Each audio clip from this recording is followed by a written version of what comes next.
Welcome to my channel নবম দশম শ্রেণী ত্রিকোণমিতিক অনুপাত। এই অধ্যায়ে আমরা ত্রিকোণমিতি সম্পর্কে শিখব। ত্রিকোণমিতি অর্থ হলো তিন ধারের পরিমাপ। এটি একটি গ্রিক শব্দ। অনেক সময় এমসিকিউতে এসে থাকে ত্রিকোণমিতি কোন শব্দ, এটি একটি গ্রিক শব্দ। তো এই অধ্যায়ের কিছু বেসিক সম্পর্কে শিখব, এরপর ধীরে ধীরে আমরা বিস্তারিত জানার চেষ্টা করব। সমকোণ, যে ত্রিভুজের একটি কোণ সমকোণ মানে 90 ডিগ্রি, সেই কোণকে বলা হয় সমকোণী ত্রিভুজ। এই সমকোণী ত্রিভুজের এই কোণটা হলো 90 ডিগ্রি। তাহলে সমকোণী ত্রিভুজের বিপরীত দিকে যে বৃহত্তম বাহুটি থাকে সেটাকে বলা হয় অতিভুজ।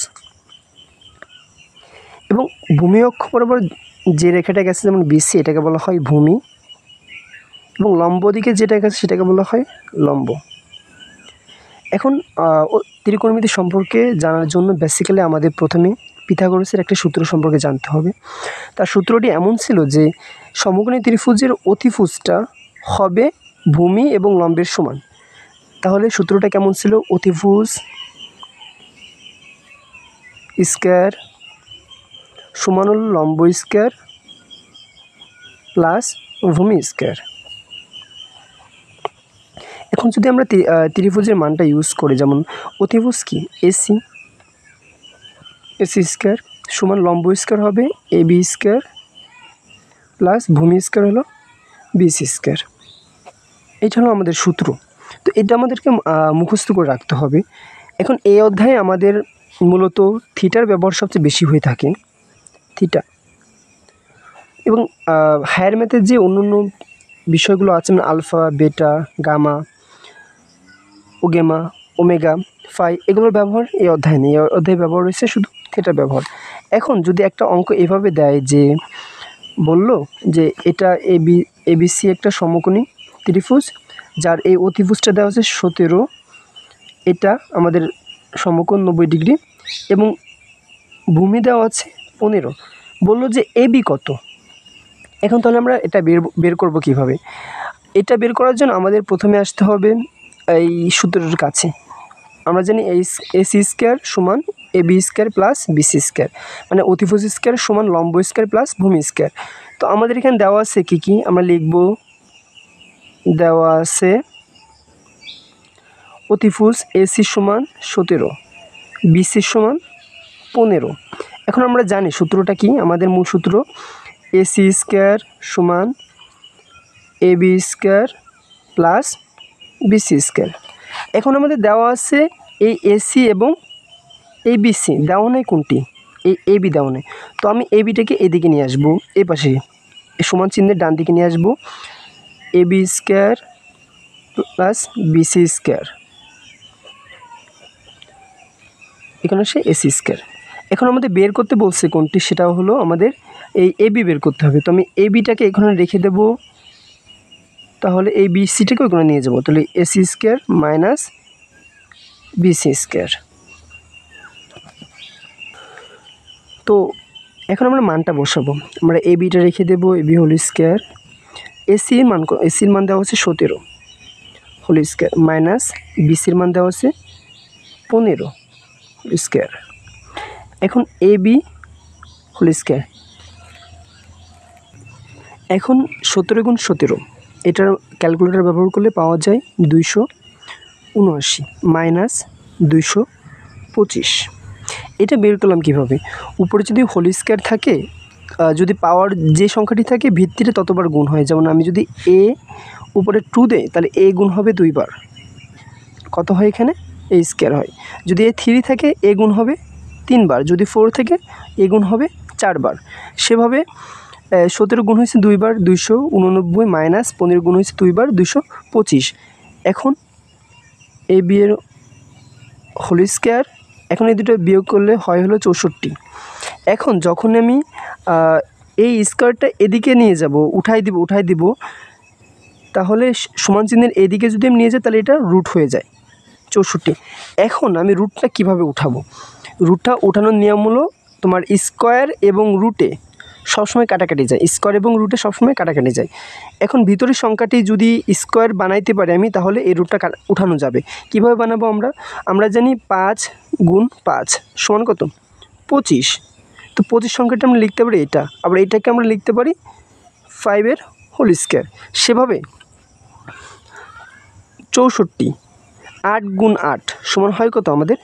64। তাহলে এই 8 গুণ 8 আমি লিখতে পারি এটাকে 8 হোল স্কোয়ার। হ্যাঁ, লেখা যায় এটা। তাহলে আমি লিখব AB সমান 8 হোল স্কোয়ার। তাহলে এটা কাটা যাবে হোল স্কোয়ার, তাহলে আমাদের ABর মান বের হয়েছে কত? 8। তো আমাদের এই ABর মান আমাদের কতক্ষণ বের হলো? 8। এভাবে যদি দেওয়া থাকে এইটা দেওয়া আছে, AB দেওয়া আছে, BC দেওয়া আছে, কিন্তু আমাদের এই AC দেওয়া নেই, আমরা সেম সূত্র ইউজ করে আমরা এটা বের করে ফেলবো। আবার যদি আমাদের AB দেওয়া থাকে, AC দেওয়া থাকে, BC দেওয়া থাকে না, আমরা সেম সূত্র ইউজ করে একটু ঘোরায় আমরা এই BCটাকে বের করে ফেলবো। এখন আমরা এই অধ্যায়ের একটু ভিতরের দিকে যাওয়ার চেষ্টা করব। তো এটা একটি সমকোণী ত্রিভুজ, আমরা জানি এটার অতিভুজ এটা, লম্ব এটা ভূমি। এখন এই অধ্যায়ে জানার জন্য আমাদের এই মানগুলো সব বেশি করে জানতে হবে, যেমন sine theta, cos theta, tan theta. তো আমরা যদি এই তিনটা মনে রাখতে পারি, sine theta, cos theta, tan theta, তাহলে আমরা এর বিপরীতটাও জানব। সাইনের বিপরীত কসেক থিটা, কসের বিপরীত সেক থিটা এবং ট্যানের বিপরীত কট থিটা। আমাদের এটা মনে রাখতে হবে, সাইন কস ট্যান। তাহলে বিপরীতগুলো হবে সাইনের বিপরীত কসেক, কসের বিপরীত সেক এবং ট্যানের বিপরীত কট। এখন আমাদের আর কিছু বিষয় জানতে হবে, যেমন সাইন যখন আমরা এই ইসে নিয়ে যাব, এই ত্রিভুজে নিয়ে যাব, তাহলে সূত্র হবে আমাদের ল অতি, মানে AB সমান AC। আমরা যখন কসে যাব, কস থিটা, তখন এটা হবে BC বাই AC এবং পরেরটি হলো ট্যান হবে কি আমাদের? ট্যান থিটা হবে AB সমান BC। এখন তোমরা বলতে পারো যে এটা আমি কেন লিখলাম আর কি, এটা কিভাবে হলো? সাইনের এই ত্রিভুজে যখন আমি ইউজ করব, তখন এর মান হলো ল অতি, মানে আমরা সংক্ষেপে এটা আমাদের মুখস্থ করতে হবে, ল অতি। কস কি? ভূ অতি। এবং ট্যান কি? ট্যান হবে আমাদের ল ভূ। আমাদের এটা মুখস্থ করি, ল অতি, ভূ অতি, ল ভূ। সাইন সমান ল অতি ত্রিভুজে কস সমান ভূ অতি এবং ট্যান সমান ল ভূ। এখন আমরা যখন এই তিনটা বের করতে পারছি, আমরা জানি সাইনের বিপরীত কসেক, কসের বিপরীত সেক এবং ট্যানের বিপরীত কট। তাহলে আমাদের যখন আমরা কসের মান বের করতে যাব, তখন এই সাইনের বিপরীত হবে সাইনের মান কত দেওয়া আছে আমাদের? সাইন থিটা সমান হবে AB AC। তাহলে আমাদের কসেক কি হবে? কসেক যখন বিপরীত, তাহলে আমাদের এটা উল্টে যাবে, AC বাই AB হবে। সেমভাবে কসের বিপরীত সেক, তাহলে সেকের মান হবে কত? এটার উল্টা AC বাই BC এবং কট হবে কি? BC by AB। তাহলে আমরা যদি এই তিনটা মনে রাখি, সাইন কস ট্যান, এর বিপরীত কসেক, সেক, কট, এবং এই সাইন কি? ল অতি, কস হলো ভূ অতি, ট্যান হলো ল ভূ। আমরা মনে রাখবো ল অতি, ভূ অতি, ল ভূ। তাহলে আমাদের এই টোটাল যে অংশটা, এটা আমাদের মনে থেকে যাবে। এখন আমরা পরবর্তী অঙ্ক কীভাবে করতে হয় এই নিয়ম দিয়ে আমরা একটু দেখার চেষ্টা করি। দেওয়া আছে 9.1-এর 2 নম্বরটা, যে সাইন এ বলতে এটা থিটা আর কি। থিটার ক্ষেত্রে A B যে কোনো কিছু ব্যবহার করা যায়। সাইন থিটা সমান 3/4। তো আমরা এই থিটা কোণের অন্য যে মানগুলো আছে সেগুলো বের করব। কীভাবে বের করব? সাইন থিটা, আমরা এর জন্য একটা ত্রিভুজ নিব, সমকোণী ত্রিভুজ। আমরা জানি এটা 90 ডিগ্রি, এটা ভূমি, এটা লম্ব, তাহলে ABC ত্রিভুজটা, এটা অতিভুজ। এই যে এটা থিটা কোণ, এটা থিটা কোণ, এটা থিটার সাথে সাথে থাকে ভূমি অক্ষটা আর কি। এখন আমরা জানি কি সাইন কি, আমরা একটু আগে শিখলাম যে সাইন থিটা হলো ল অতি, মানে লম্ব বাই অতিভুজ। এখন আমাদের দেওয়া আছে সাইন সমান কত 3/4। আমি যদি লিখি 3/4, তাহলে লম্ব হবে কত আমাদের 3 এবং অতিভুজ হবে কত আমাদের 4। তাহলে আমি এখানে যদি এটা ইউজ করি লম্ব 3 এবং অতিভুজ 4।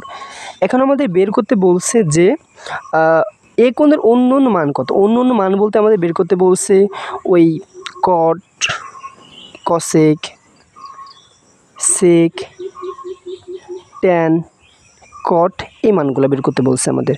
তো আমরা জানি যে আমাদের দুইটা মান দেওয়া আছে, লম্ব এবং অতিভুজ আমরা বের করতে পারছি। আমাদের এই ভূমি অক্ষটা বের করতে হবে। এখন ভূমি অক্ষটা আমরা কীভাবে বের করব, সেটা হলো আমরা পিথাগোরাসের ওই সূত্রটা ইউজ করব। অতিভুজ স্কয়ার সমান লম্ব স্কয়ার প্লাস ভূমি স্কয়ার। এখন আমাদের বের করতে বলছে ভূমি স্কয়ারটা। তো আমি এইটা এখানে নিয়ে আসবো সমান চিহ্নের, AB square plus BC square সমান AC স্কয়ার। এখন আমার বের করতে বলছে এই BCটা, তো আমি BCটা রেখে দেবো এই কোণা AC square minus AB square. এখন এই BC স্কয়ার হোল স্কয়ার, এখন এসির মান আমাদের দেওয়া আছে 4 স্কয়ার এবং AB দেওয়া আছে 3। এখন BC স্কয়ার সমান 4 4 16 আর 9 BC স্কয়ার হোল স্কয়ার। তাহলে এটা বিয়োগ করলে হয় আমাদের কত, মেবি 7 হয়। তো এখন BC স্কয়ারের স্কয়ারটা যখন উঠাই দেবো তখন এটা এখানে রুট হয়ে যাবে। এখন 7কে কোনো মতে ভাঙা যায় না, তো আমাদের মান এই BCর মান 7ই থাকবে এখানে, √7 সরি। এখন আমরা বের করব অন্য মানগুলো, যেমন আমাদের সাইনটা দেওয়া আছে। এখন আমরা বের করব কসের মান, কস থিটা। আমরা জানি কস সমান কি ভূয়তী মানে BC/AC। এখন BC সমান কত আমাদের √7, AC হলো কত 4। সেমভাবে আমরা বের করব এই কসের বিপরীত সেক থিটা সমান হবে কত AC/BC সমান 4/√7।